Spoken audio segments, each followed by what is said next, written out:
In this video on L'Hopital's rule, I'm going to be showing you two must-know problems. And the whole idea behind what I'm about to show you is that we'll be seeing how to turn indeterminate forms looking like this, 0 times infinity, into indeterminate forms that we can actually use, so like 0 over 0 or infinity over infinity. Remember, L'Hopital's rule can only be used if the indeterminate form we're faced with looks like this. And if it does, then we can use L'Hopital's rule, which I've reminded us of in the upper right-hand corner here. So let's get started. In this first example, we need to evaluate or find the limit as x tends towards 0, but 0 positive, of x times ln of x. Well, first of all, when x tends towards 0 plus, I'm sure you can appreciate that x will also tend towards 0 plus. So I already know that this limit would be equal to 0, or I'll just say 0 plus, times the limit of ln of x when x tends towards 0 positive.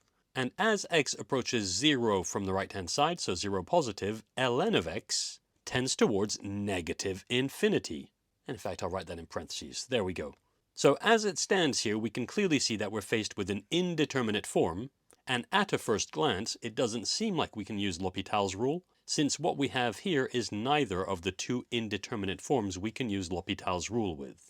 But there's a nice little trick for this example, and in fact I'll quickly write that trick. And here's the whole idea. In the same way that any quotient can be rewritten as a product, well, any product can be rewritten as a quotient. And that's exactly what we'll do here. Indeed, we can state that x times ln of x is equal to ln of x over 1 over x.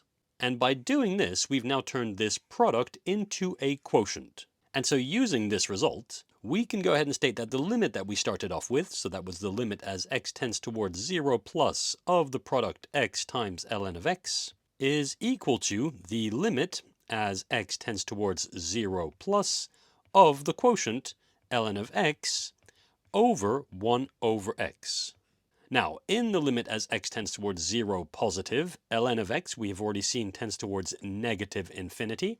So we already know that this will equal to negative infinity over the limit as x tends towards 0 positive of 1 over x. And as x approaches 0 from the positive side, 1 over x, well, that will tend towards positive infinity.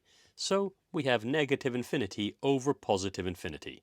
And looking at the indeterminate form we now have, we can now attempt to make use of L'Hopital's rule. So let's go ahead and I'll carry on with my working right here. Differentiating both ln of x and 1 over x, we'll now consider the limit as x tends towards 0 plus, of the derivative of ln of x, which is 1 over x, so that's 1 over x, over the derivative of 1 over x, which is negative 1 over x squared. Now, tidying all of this up a bit, we have 1 over x over the opposite of 1 over x squared, which simplifies to negative x. So this whole thing just reduces to the limit as x tends towards 0 positive of the opposite of x. And if that makes you a bit uncomfortable, I'll quickly show you the detail here. Indeed, 1 over x over the opposite of 1 over x squared is the same thing as 1 over x times the opposite of x squared, or x squared over 1 if you prefer. And hopefully now you can see that's the same thing as the opposite of x. Okay, that being said, I carry on with this limit. As x tends towards 0 positive, negative x, or the opposite of x, will therefore tend towards 0 negative. And that's the answer. And so thanks to the trick we used here, that was turning a product into a quotient, we were able to turn this indeterminate form, 0 times infinity, into an indeterminate form of the type infinity over infinity. And consequently, we were able to make use of L'Hopital's rule and consider the limit of the derivative of ln of x over the derivative of 1 over x, which is what we did here, which led to the final answer we have here.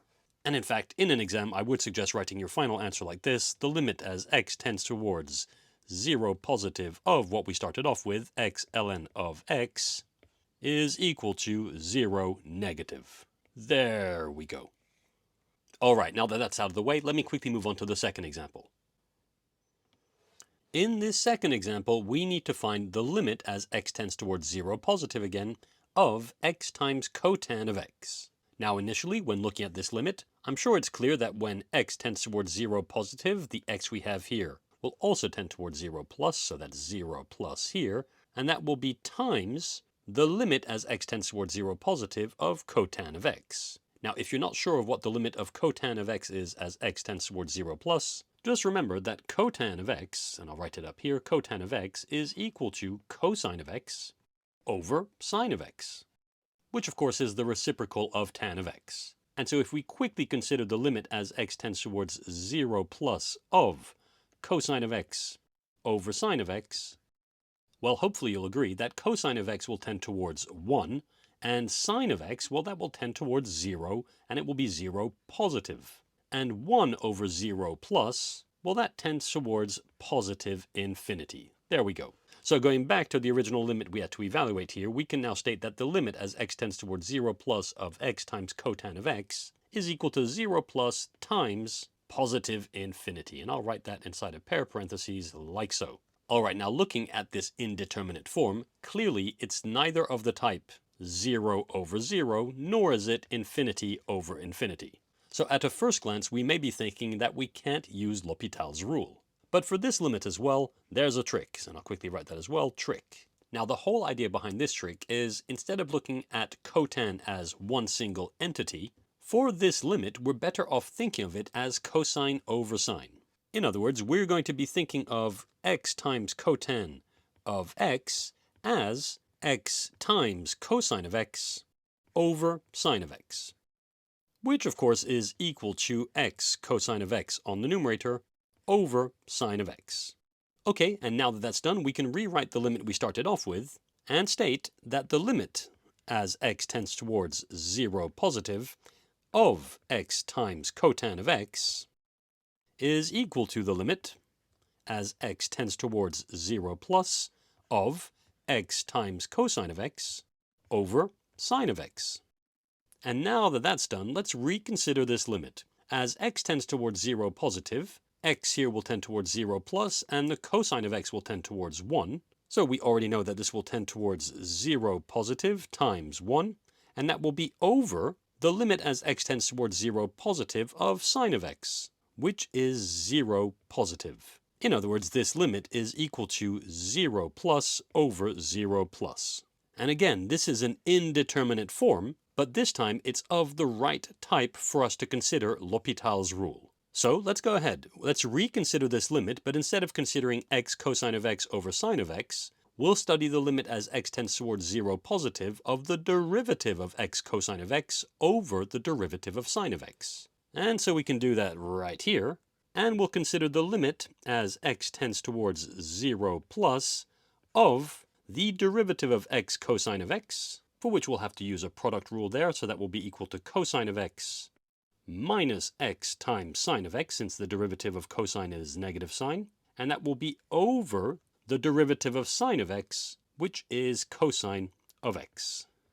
And now, if we consider the limit as x tends towards 0 of this numerator and this denominator, let's see what we get. Well, the limit as x tends towards 0 positive of cosine of x is 1, and so in fact I can already write that, that's equal to 1, minus the limit as x tends towards 0 plus of x times sine of x. Let's see, we know that x will tend towards 0 positive, and so will sine of x. So we'll have 1 minus 0 positive times 0 positive, which of course is just 0 positive. And that's over the limit as x tends towards 0 positive of cosine of x, which we know is 1.